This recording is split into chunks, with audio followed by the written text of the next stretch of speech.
Oke, selamat datang kembali ya.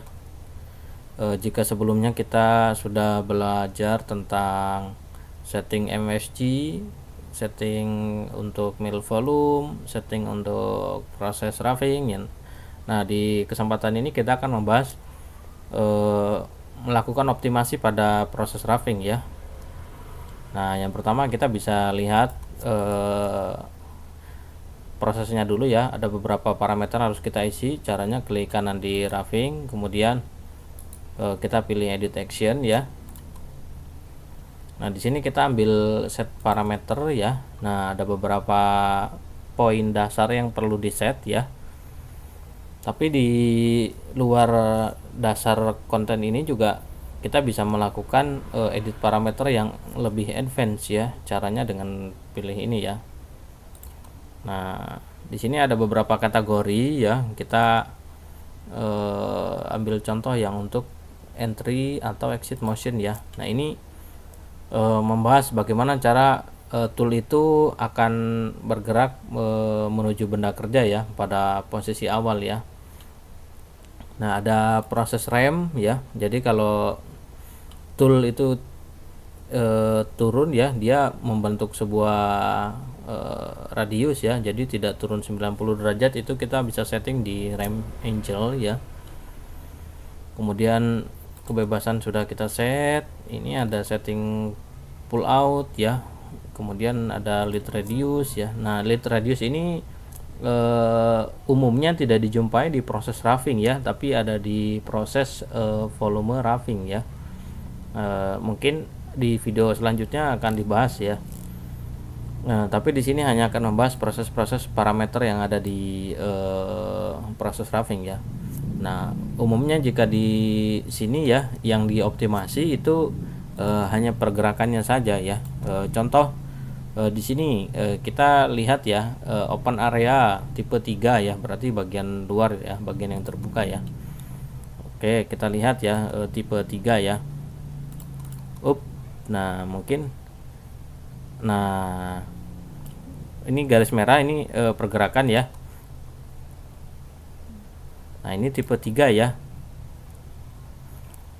Nah, pergerakannya seperti ini. Nah, jika teman-teman perhatikan ya, di bagian sini dia bergeraknya masih sama ya dengan pergerakan sebelumnya. Dan ini jika teman-teman sudah punya jam terbang, ini sesuatu yang tidak baik ya, karena nanti di bagian pinggir-pinggir sini akan ada radius ya, karena kontur profile dari benda kerjanya sendiri ini tidak di roughing ya. Nah, makanya kita coba cari pergerakan yang lain ya. Mungkin yang paling ideal untuk proses bagian luar mungkin kita coba constant load ya. Oke, kita coba jalankan ya. Oke, dia dari bagian luar. Nah, ini mungkin lebih bagus dari sisi entry motionnya ya. Jika teman-teman lihat ya dengan video sebelumnya ya, dia membentuk pergerakan radius ya. Jadi jika dia turun, dia tidak langsung bersentuhan dengan raw material ya. Nah, nih ya, kita coba bandingkan ya dengan yang tipe 3 ya.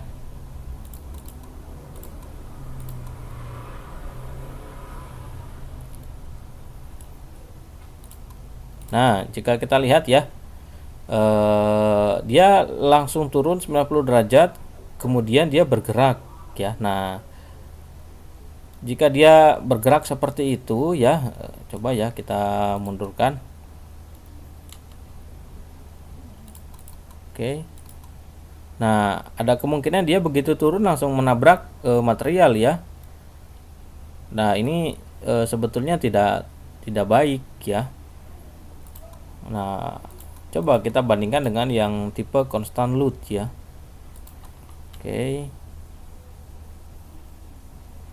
Oke. Wah, dilihat ya, dia tidak langsung bersentuhan dengan benda kerja ya. Nah, pertama dia di sini. dia bersentuhan, kita mundurkan lagi.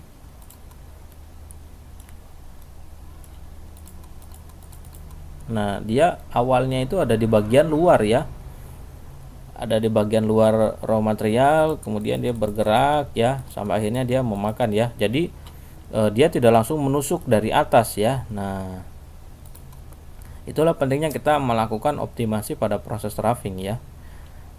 Kita harus menjaga biar tool juga lebih awet ya, dan tidak terjadi kerusakan pada benda kerja ya.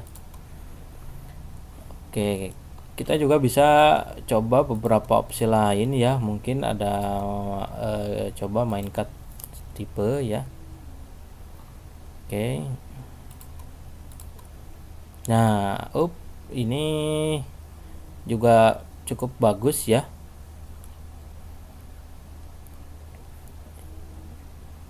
Oke, kita coba percepat.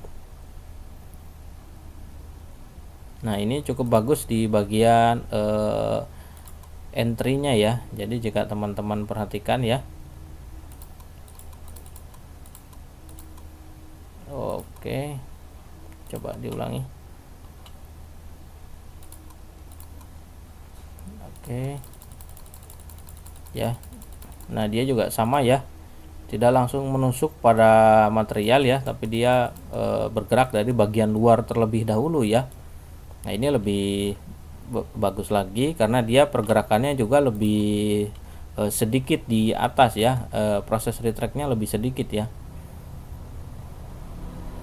Ya, nih ada garis putus-putus ya, ini menunjukkan proses retract ya. Dan juga prefit ya. Prefit itu tool bergerak di luar area kerja dan dia berada di luar proses ini juga ya, proses manufaktur ya. Nah, kita bandingkan dengan yang tipe constant load.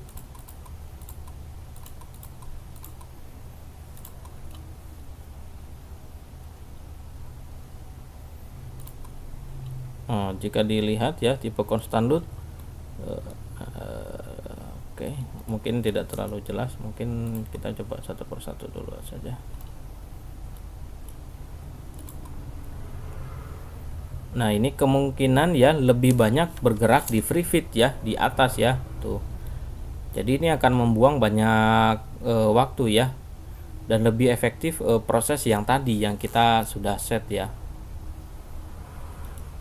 Oke, nah mungkin untuk optimasi di proses roughing kurang lebih seperti itu ya.